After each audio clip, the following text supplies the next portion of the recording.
Admiral Taesung walked through the massive doors of the council chamber with his head held high. The room stretched before him like a cathedral built for gods, not men. 47 different alien species sat in curved rows that rose toward the ceiling, each one watching him with eyes that ranged from curious to hostile. Some had multiple sets of eyes. Others had none at all, but sensed him in ways he could barely understand. The air smelled wrong.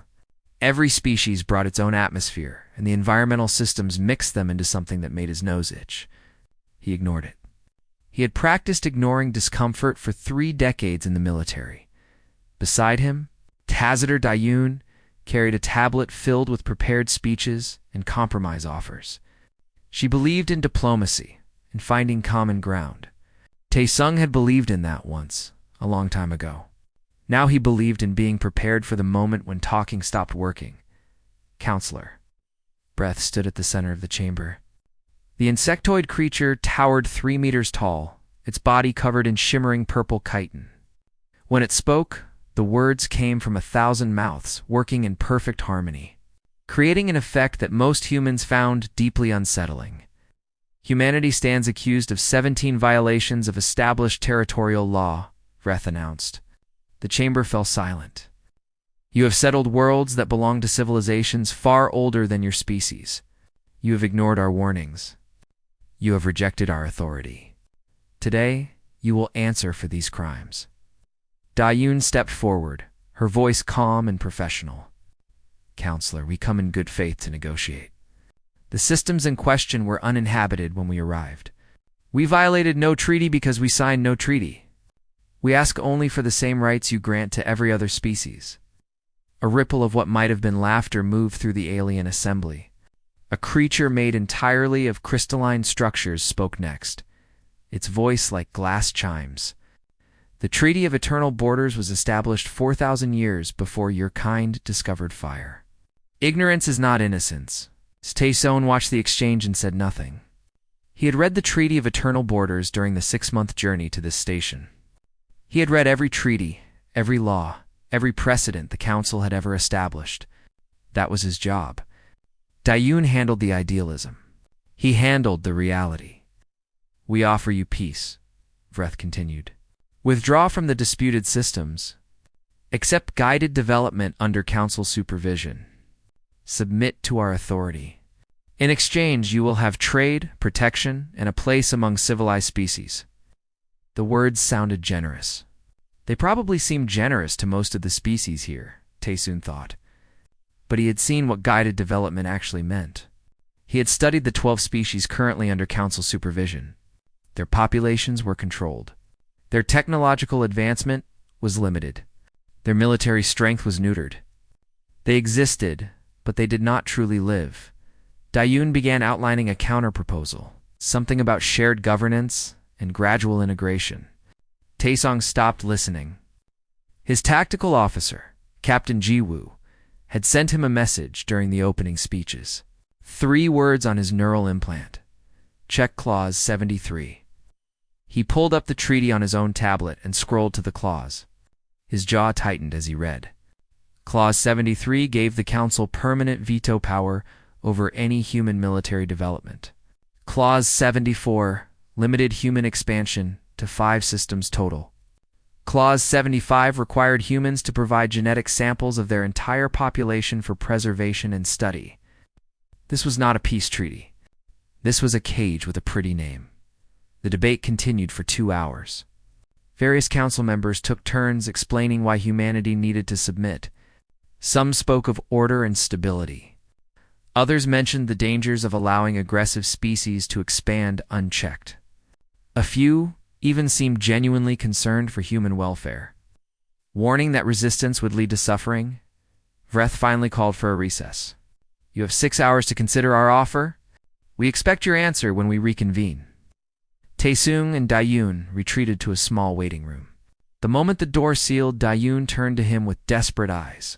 We can work with this. If we accept the framework and negotiate the details, we can probably get them to ease the restrictions over time. They will never ease the restrictions, Taesung said quietly. This is not about negotiation. This is about control. Then what do you suggest? We cannot fight the entire galaxy. Be not, he admitted. But we can refuse to kneel. Dayun sat down heavily. You are talking about war. Do you understand what that means? They have thousands of ships, millions of soldiers. Technology we cannot match. They have old technology, Taesun corrected. Technology refined over thousands of years to fight enemies who follow the same rules they do. When was the last time any of these species actually fought a war?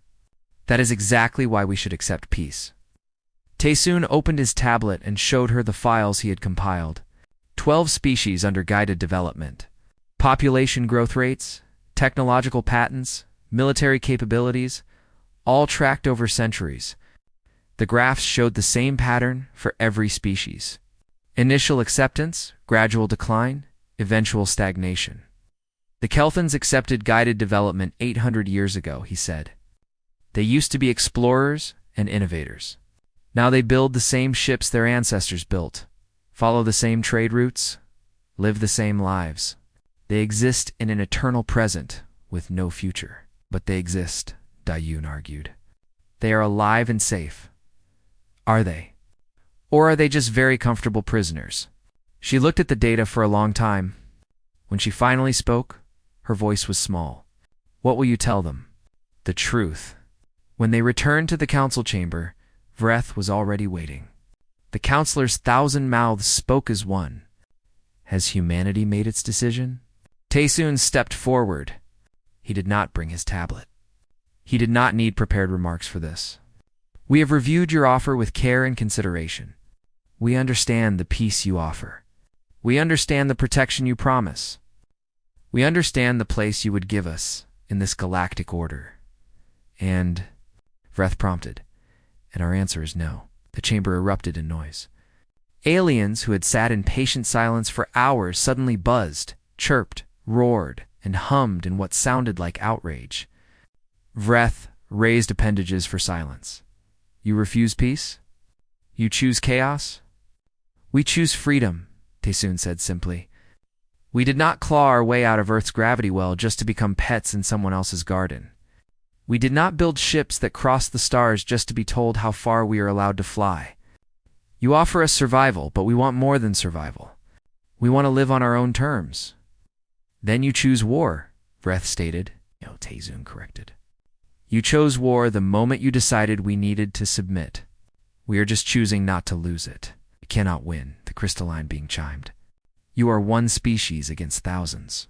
Your fleet numbers in hundreds, while ours numbers in hundreds of thousands. Taesun smiled, and it was not a pleasant expression. Then you should have no trouble taking those 17 systems by force. Come and take them if you can. The silence that followed was absolute. For 4,000 years, no species had refused the council. The very idea was unthinkable. Yet here stood this human, this representative of a species barely 3 centuries into space travel, telling the combined might of the galaxy to come and fight for what they wanted. You will regret this, Vreth promised.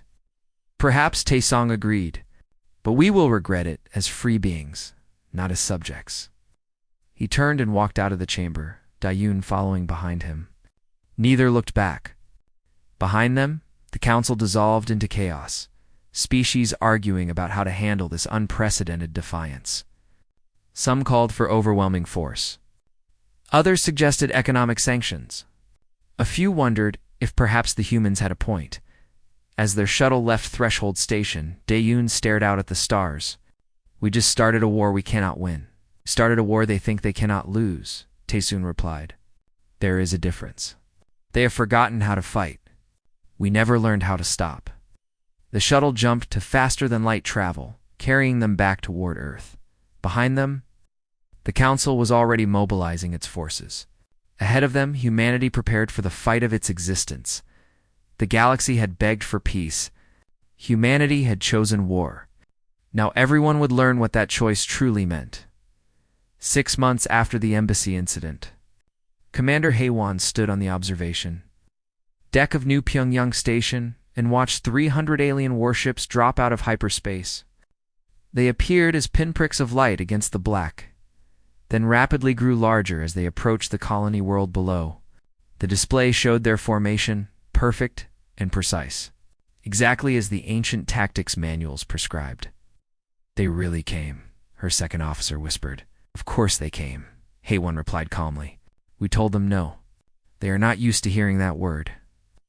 New Pyongyang was home to 40,000 humans. They had spent 12 years terraforming the planet, building cities, creating farms in soil that had never known life before. The council claimed an insectoid species called the Varaxians had surveyed this system 6,000 years ago and therefore owned it. The Varaxians had never visited since that initial survey. They had never built anything here, never lived here, never wanted to live here, but it was the principle that mattered to the council, not the reality. The communication channel opened, and a voice filled with harm. Onyx addressed the station. "Human settlement. This is Fleet Commander Krell of the Galactic Council Peacekeeping Force. You are in violation of territorial law. Evacuate this system immediately or face removal by force." HFY picked up her own transmitter. "Commander Krell, this is Commander HFY of New Pyongyang Defense Force. We recognize no authority but our own. If you want this system, you will have to take it." "You have 12 ships," Krell responded. "We have 300. Your resistance is pointless." "Then this should be easy for you," HFY said, and cut the channel. She had 12 ships in orbit. Krell was right about that.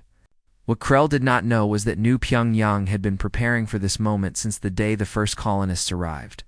Every human colony had been preparing. They had learned from history that peace was something you built on a foundation of strength, not hope.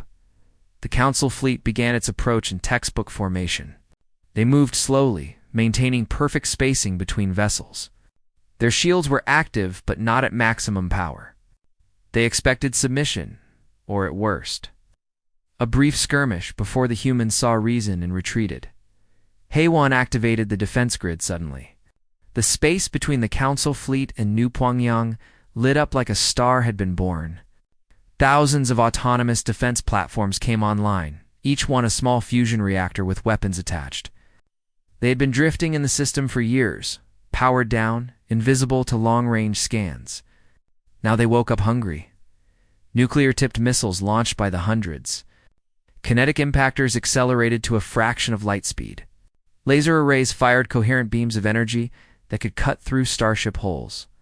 The Council's perfect formation dissolved into chaos as ships scattered, trying to evade the unexpected assault. Krell's voice came back online, no longer calm. "This is a violation of the Weapons Limitation Treaty. You are using forbidden technology." "We never signed your treaty," HFY replied. The battle became brutal. The Council ships were individually superior to anything humanity had built.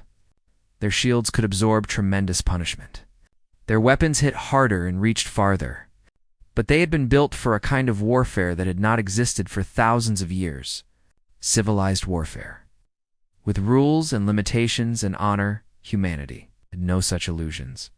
HFY's 12 ships did not engage in direct combat.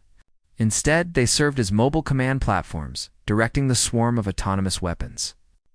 When a Council ship destroyed one defense platform, 3 more would focus on that ship from different angles.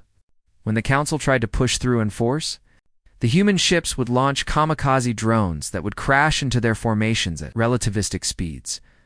30 Council ships died in the first hour. On the planet's surface, Dr. Kyungmi watched the battle through her laboratory windows. She was the lead scientist for Project Sunbreaker, and she desperately hoped she would not have to use it.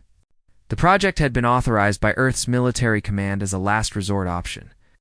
Even the generals who approved it seemed horrified by what they were asking her to build. The battle continued for 6 hours.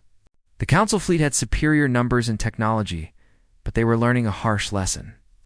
Technology meant nothing if you did not know how to use it properly. The Council had refined their weapons for ceremonial displays and police actions against unarmed civilians. They had never actually fought an enemy that fought back with everything it had. Humanity. It studied warfare for its entire history. Every human child learned about ancient battles, brilliant tactics, terrible mistakes. War was in their blood and bones in a way the Council species had forgotten. But numbers still mattered. Slowly, inevitably, the Council fleet pushed through the defensive network. They lost ships with every kilometer, but they kept coming. By the 10th hour, they had reached orbit over New Pyongyang itself. Krell's transmission was cold with anger. "Surrender now, or we will bombard your cities."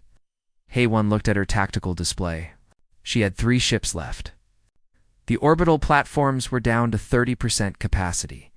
The planet was defenseless against bombardment. She activated the channel to Dr. Kung Mi's laboratory. "Doctor, are we ready?" "No," Kelmi replied. "We need another 6 months of testing. The calculations are not complete. If we activate it now, I cannot guarantee what will happen. Can you make it look convincing?" There was a long pause. "Yes." HFY opened a channel to the entire Council fleet. "Commander Krell, I want to show you something." On every Council ship, monitors displayed data from the system's star. The readings showed fluctuations in the stellar core, energy buildups that should not exist, magnetic field distortions that followed no natural pattern. "What have you done?" Krell demanded. "Project Sunbreaker," HFY said calmly. "We have placed devices in the star's core that can destabilize it. If you bombard our cities, I will activate those devices. This star will go supernova. Your fleet, our colony, this entire system will cease to exist. You're bluffing." "No species would build such a weapon. No civilized species would," HFY agreed. "But you keep forgetting, Commander. We are humans. We do not do civilized very well." In her laboratory, Dr. Kung Mi watched her instruments carefully. The devices they had placed near the star were real. They could influence stellar activity, but they could not actually cause a supernova. Not yet, maybe not ever. The energy requirements were beyond anything humanity could currently produce, but the sensor readings looked convincing. She had made sure of that. Krell faced an impossible choice. If the human was bluffing, he could call her bluff and claim victory. But if she was not bluffing, his entire fleet would die. Every soldier under his command, every ship entrusted to him, all would be destroyed. The calculus was simple for HFY.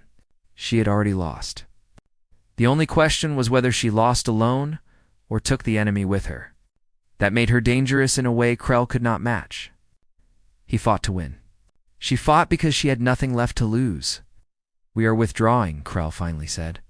"But this is not over. The Council will return with greater force. We'll be waiting," HFY promised. The Council fleet retreated, leaving the wreckage of their dead ships floating in orbit. They had come with 300 vessels and left with fewer than 200. The great peacekeeping action had turned into a disaster. News of the battle spread across the galaxy faster than light. The Council had always presented itself as invincible. Now a single human colony had bloodied them. Some species began to whisper that perhaps the Council was not as strong as it claimed. Others worried that humanity was too dangerous to exist. On Earth, Admiral Taezun received the battle reports with grim satisfaction. New Pyongyang had held. Barely, but they had held. More importantly, they had proven that humanity could fight. The Council could be hurt. They could be forced to retreat. He called an emergency meeting of Earth's military command. 50 officers gathered in the war room, their faces projected from locations across the solar system and beyond.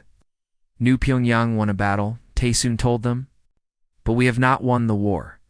The Council will return with more ships, better tactics, and fewer illusions about what we are capable of. We cannot simply defend and hope they give up. We must attack. "Attack what?" one general asked. "We are outnumbered by millions."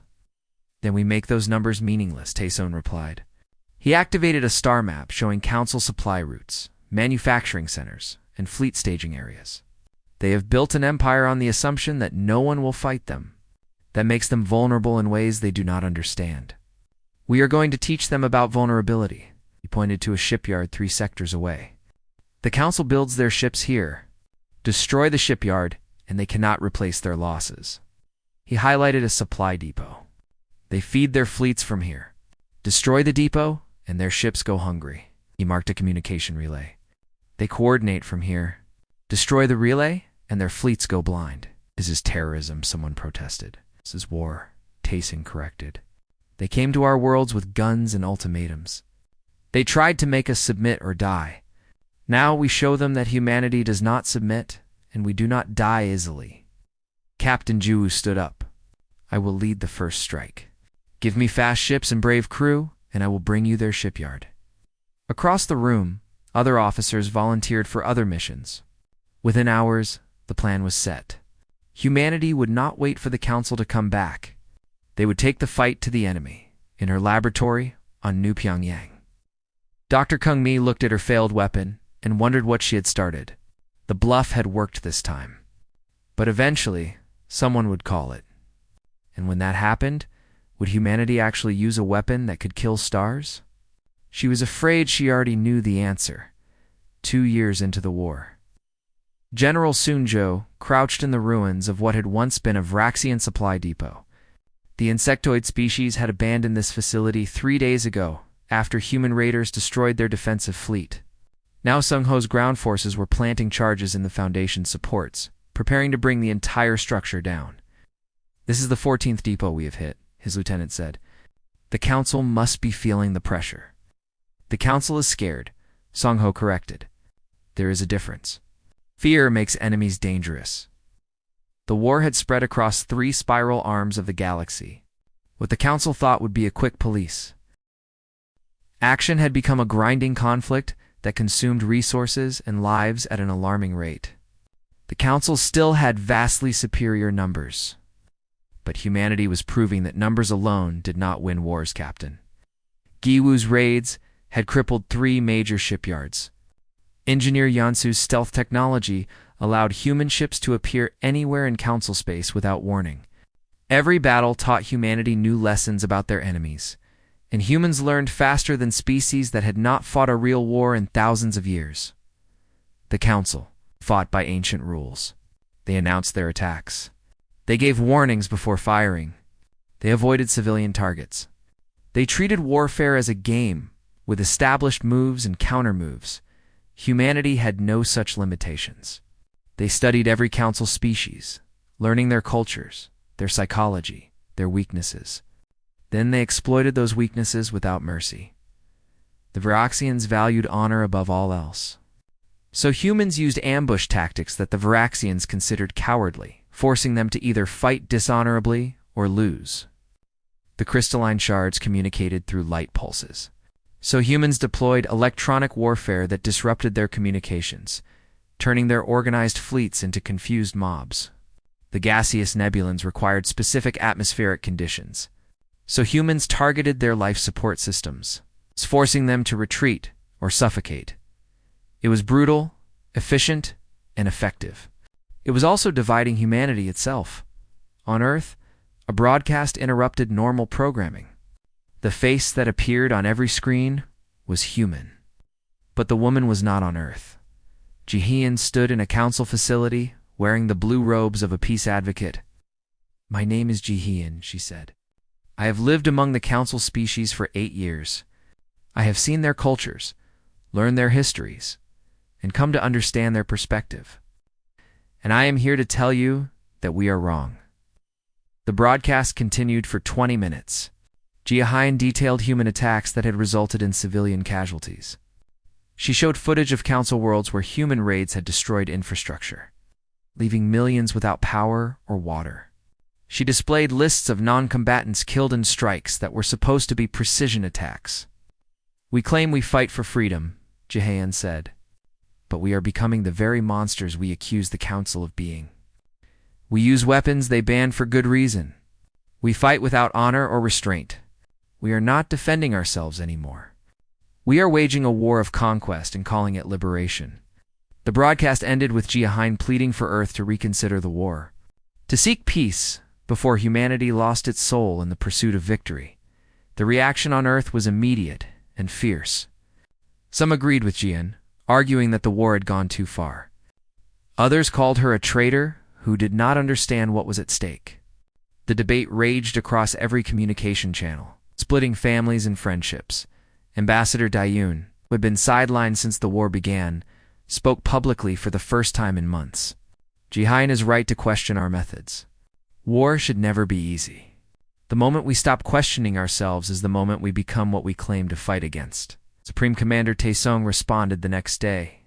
He stood before the Earth Assembly, his uniform showing the wear of 2 years of constant crisis management. His face looked older than it had at the embassy, lined with the weight of decisions that sent people to their deaths. I have watched Ji-Hyun's broadcast, he said. I have reviewed every incident she mentioned, and I will not apologize for them. The assembly erupted in noise, but Taesung continued. The council came to our worlds with an ultimatum. Submit or die. They drew that line, not us. When we refused to submit, they sent fleets to force us. When we defended ourselves, they sent more fleets.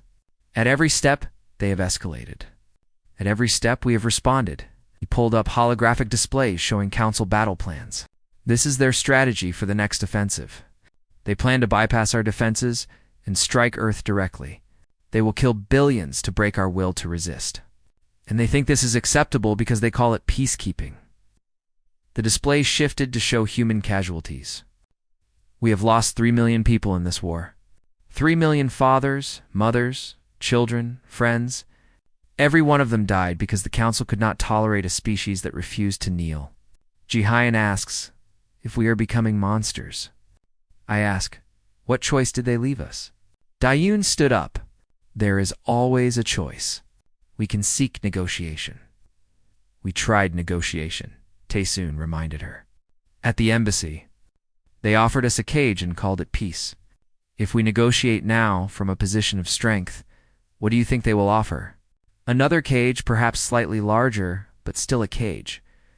So we fight forever? Dayoon challenged. We fight until they understand that we will not submit, Taesoon said firmly. We fight until they accept that humanity deserves the same rights they grant to themselves. We fight until they see us as equals, not as problems to be managed. The debate continued for hours, but in the end, Earth's leadership voted to continue the war. The decision was close, splitting almost evenly, but it was enough. In space, the war ground on. General Sung-ho led campaigns that struck deep into Council territory, hitting targets they thought were safe. Engineer Yansu's stealth ships became phantoms that haunted Council supply lines. Captain Ji-woo commanded hit-and-run attacks that destroyed twice as many ships as her own. His fleet contained. But the Council was learning too. They began adapting their tactics, abandoning honor for effectiveness. They started deploying weapons they had kept in reserve, technologies they had banned because they considered them too brutal. The war was making them more like humanity, stripping away the civilized veneer to reveal the violence beneath. A council task force managed to destroy a human colony on the world of New Sarajevo. 20,000 civilians died when the orbital bombardment collapsed the underground shelters. The council commander claimed it was a military target. The evidence suggested otherwise. Tae Dash-sung received the news in his command center on Earth. For a long moment, he simply stared at the casualty reports. Then he activated his neural link to the military network. All fleet commanders, this is Supreme Commander Taesoon. New operational priority. The council is escalating to total war. We will respond in kind. No more restraint. No more hesitation. If they want monsters, we will show them what monsters can do. Do-yoon confronted him an hour later. You are making a mistake. This will only lead to more death.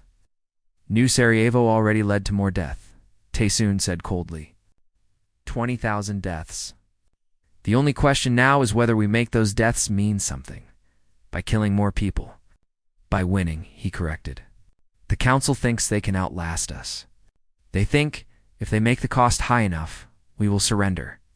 They need to understand that there is no cost too high for freedom. Every attack they make will be answered with 10 attacks from us. Every civilian they kill will be avenged 100 times over. We will make them regret ever threatening humanity. And when the war is over, Dayoon asked quietly, when we have one and the council is destroyed, what will we have become? Taesoon had no answer for that. Across the galaxy, both sides prepared for the next phase of the war. The council assembled a grand armada, drawing ships from every member species. They planned to strike at Earth itself, to cut the head from the serpent and end the war in one decisive blow. But humanity had been preparing for this possibility since the war began. They had fortified the Sol system, turning every planet and moon into a fortress. They had built weapons that would horrify the Council species if they knew what was coming. And they had made a collective decision that if Earth fell, they would make the cost so terrible that the Council would remember it. For 10,000 years, on a forgotten moon at the edge of Council space, Gia Hine watched the war continue and wept. She had tried to stop the madness, to make both sides see reason. Instead, her broadcast had only hardened positions on both sides. The moderates who might have sought peace were shouted down by those who wanted total victory. The galaxy was burning, and she could not find water to put out the flames in his command center. Taesung studied the intelligence reports showing the Grand Armada's formation. 5,000 ships, the largest military force ever assembled. They would reach Earth in 3 months. He smiled grimly. Let them come. Humanity had been preparing for this moment since the day they first looked up at the stars and wondered what was out there. Now they would show the galaxy what they had found in themselves. The war machine was ready. The only question was whether anyone would survive to see what happened when it was finally unleashed at full strength. The Grand Armada emerged from hyperspace. At the edge of the Sol system, like a swarm of metal locusts, 5,000 ships, representing 47 different species, all united in a single purpose: end the human threat forever. Counselor Vareth stood on the bridge of the flagship, the same insectoid leader who had offered humanity peace 2 years ago. That offer seemed like a distant memory now. Too much blood had been spilled. Too many council worlds had been raided. Too many ancient rules had been broken. Begin the advance, Vreth commanded. Show them what resistance costs. The Armada moved forward in perfect formation, a wall of ships stretching across space. Their sensors showed the Sol system ahead, with 8 planets orbiting a yellow star. It looked peaceful, almost innocent. That illusion lasted exactly 30 seconds. Neptune's orbit erupted in fire. The ice giant's moons had been hollowed out and converted into weapons platforms. Thousands of missiles launched simultaneously, filling space with deadly projectiles. Laser arrays activated, creating a web of coherent light that sliced through the Armada's forward elements. Evasive action. Vreth ordered, but the Armada was too large to maneuver quickly. Ships collided with each other, trying to avoid the unexpected assault. The perfect formation dissolved into chaos. Captain Jiwoo watched from her command post on one of Neptune's moons. All platforms maintain fire. Make them pay for every meter. The battle at Neptune lasted 6 hours. The Council lost 200 ships, but they kept pushing forward. They had the numbers. They could absorb losses that would break any other force. But as they advanced toward Uranus, they discovered that humanity had turned every celestial body into a trap. The asteroid belt between Mars and Jupiter was filled with autonomous drones that activated as the Armada passed through. Each drone was small, barely larger than a human, but each one carried a fusion warhead. The drones swarmed like angry insects. Overwhelming point defense systems through sheer numbers. Council ships died by the dozens as the small weapons found weak points in their shields and armor. On Earth, Supreme Commander Taezun stood in the Planetary Defense Center, watching holographic displays track the battle. Ambassador Dayun stood beside him, no longer arguing against the war. When the Grand Armada had launched, all debate had ended. Now, there was only survival. They are still coming, Dayun said quietly. Of course they are, Taeson replied. They think they can outlast us. They think their numbers will prevail. Will they? That depends on how much they are willing to lose. At Jupiter, the Council fleet encountered something they had never seen before. The gas giant's massive gravity well had been weaponized. Gravity generators hidden in the planet's atmosphere created fluctuations that pulled ships off course, sending them spiraling into the crushing depths or flinging them into space at random trajectories. General Sunko commanded the Jupiter defense from a station orbiting Europa. His ground forces had prepared the moon's surface with railguns that could fire projectiles at relativistic speeds. Each shot could punch through a battleship's shields if aimed correctly. "Target their command ships," Sung Ho ordered. "Make them fight without coordination." The railguns fired, invisible beams of metal moving at a fraction of light speed. 3 Council command vessels exploded before they even knew they were being targeted. The Armada's carefully planned advance became a brawl as individual species fleets lost contact with Central Command. But still they came. The Council had committed everything to this assault. If they failed here, their empire would collapse. Member species would realize the Council could not protect them, could not enforce its will. The entire galactic order hung in the balance at Mars. The last major defensive line before Earth itself, the battle reached its peak of violence. The Red Planet had been transformed into a fortress over 3 centuries. Every canyon held weapons. Every crater concealed surprises. The orbital space was so thick with defensive platforms that it looked like a second asteroid belt Captain Jiwoo had fallen back from. Neptune to take command at Mars. She had 500 ships, left from humanity's total fleet of 800. Against the Council's remaining 3,000, the odds were terrible. She activated the general channel. "All ships, this is Captain Jiwoo. Behind us is Earth, our home, the place where our species was born. The Council wants to destroy it, to break our will by killing our world. We cannot let them pass." Her tactical officer looked at the display showing the overwhelming Council forces. "How do we stop them?" "By making them afraid," Gu said simply. She ordered her ships into a formation that made no tactical sense, clustering them together in a way that invited attack. The Council fleet saw the opening and surged forward, sensing victory. Then Jiwoo activated the trap. Mars had spent decades building nuclear weapons in secret. Weapons banned by every galactic treaty. Not small tactical nukes, but massive thermonuclear devices measured in hundreds of megatons. They had been hidden in asteroids and orbital debris, in the wreckage of old ships. When Jiwoo gave the signal, 2,000 nuclear weapons detonated simultaneously in the space where the Council fleet had concentrated. The electromagnetic pulse alone disabled 1,000 ships. The heat and radiation killed thousands more.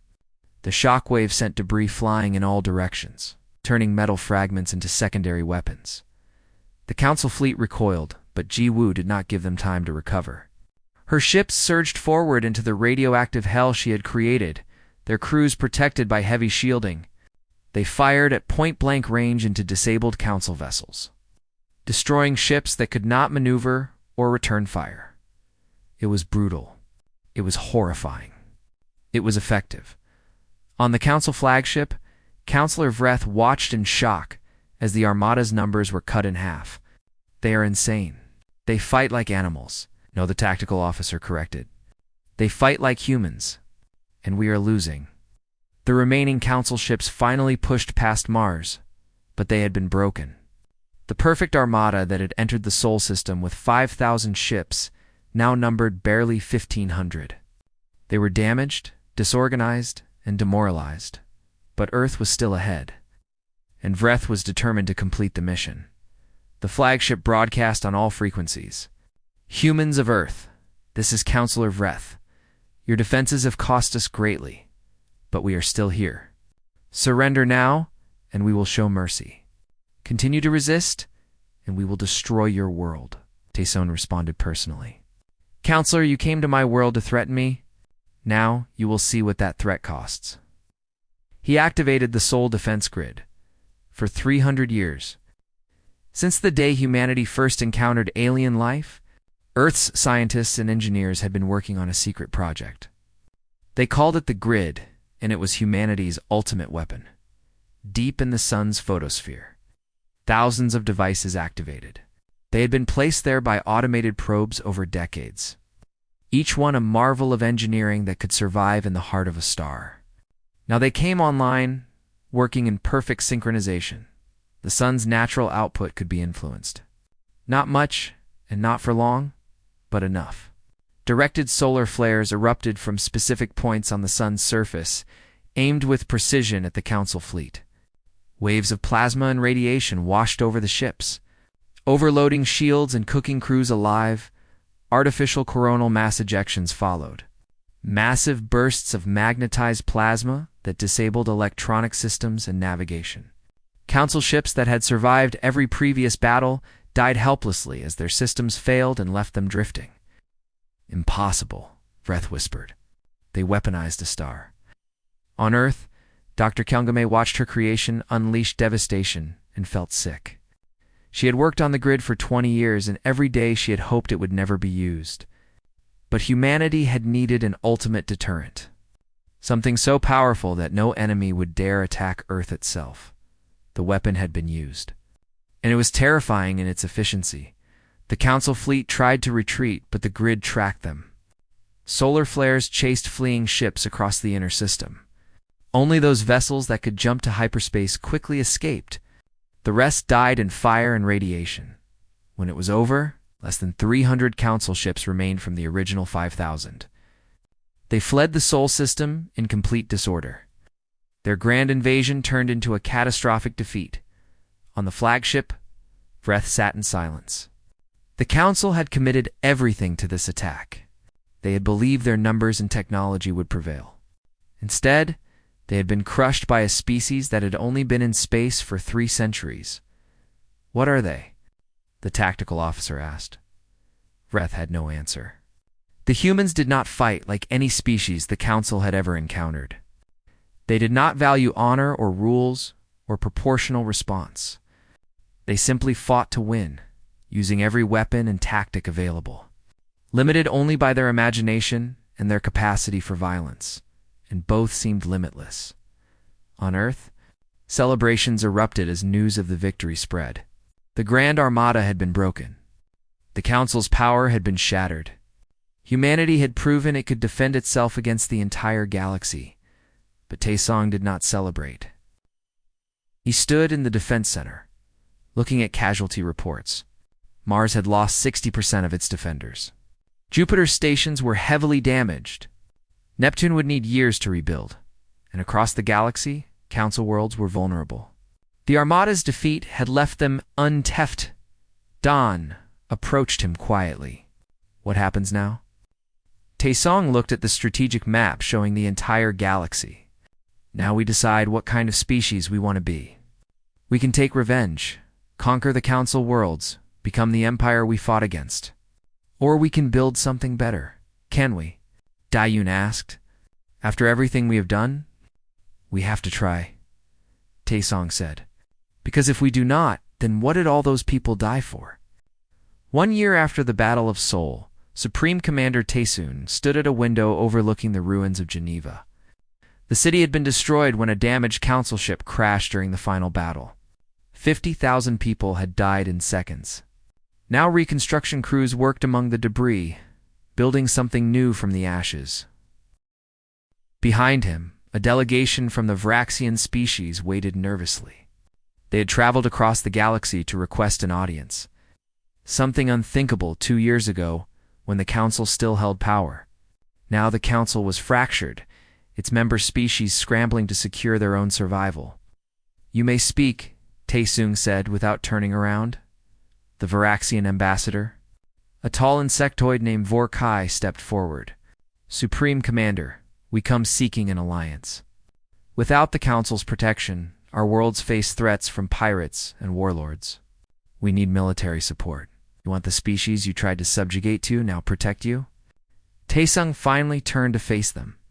"That takes courage. Or desperation." "Both," Vorkai admitted honestly. "We were wrong to support the ultimatum. We believed the Council's propaganda about guided development being for everyone's benefit. We did not understand it was simply control with a pleasant name." Taesun studied the alien carefully. "And now we see clearly. The Council's defeat has created chaos. Species that depended on Council trade networks are starving. Worlds that relied on Council peacekeepers face invasion. The old order is collapsing, and we do not know what will replace it." The same conversation had happened 20 times in the past month. Different species, same desperate request. They all wanted humanity's protection. Some offered tribute. Others offered resources. A few even offered submission, willing to become vassal states if it meant survival. Each time, Tasung had delayed his answer. He knew what Earth's hardliners wanted. They wanted revenge, wanted to make the Council species pay for every human death. Admiral Sung Ho had already suggested occupying key Council worlds, extracting reparations, establishing humanity as the new galactic power. It would be easy. Humanity had the military strength. The Council species were vulnerable and divided. Earth could build an empire. Ambassador Daeyoon entered the room, her footsteps echoing in the large space. She had been appointed to lead the new diplomatic corps, a role she accepted reluctantly after years of being sidelined. The Vraxians are not the only delegation today, she told Taesoon. We have representatives from 12 species waiting, all with the same request. Protection, Taesoon said. More than that. They want structure. They want to know what rules govern the galaxy now, that the Council's rules no longer apply. Taesong dismissed the Vraxian delegation with a promise to consider their request. When they were alone, he turned to Daeyoon. What do you think we should do?